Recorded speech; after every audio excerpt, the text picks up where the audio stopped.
Welcome back, foodies. Today, we're going to make up a mouth-watering pesto grilled cheese sandwich. Let's get started. To begin, let's gather our ingredients. We'll need 2 slices of your favorite bread. I'm using sourdough today. Next, we'll need some butter, a couple of slices of cheese, I'm using cheddar and mozzarella, and, of course, some delicious pesto sauce. First, spread a generous amount of pesto sauce onto 1 slice of bread. This vibrant green sauce is packed with fresh basil, garlic, pine nuts, Parmesan cheese, and olive oil. It's the star ingredient that takes this grilled cheese to a whole new level. Now, let's add our cheese slice. I like to combine cheddar and mozzarella for that perfect blend of flavors.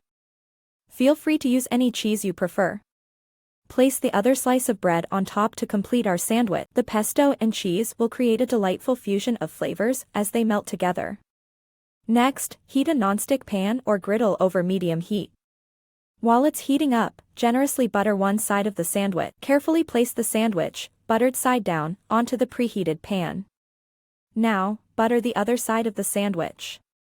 Cook the sandwich for about 2 to 3 minutes on each side until the bread turns golden brown and the cheese begins to melt. Once the sandwich is golden on both sides and the cheese is perfectly melted, carefully remove it from the pan and place it on a cutting board. Grab a sharp knife and cut the sandwich diagonally. And our pesto grilled cheese sandwich is ready. Give it a try and let me know in the comments how it turned out for you. Don't forget to like and subscribe to our channel for more mouth-watering recipes like this.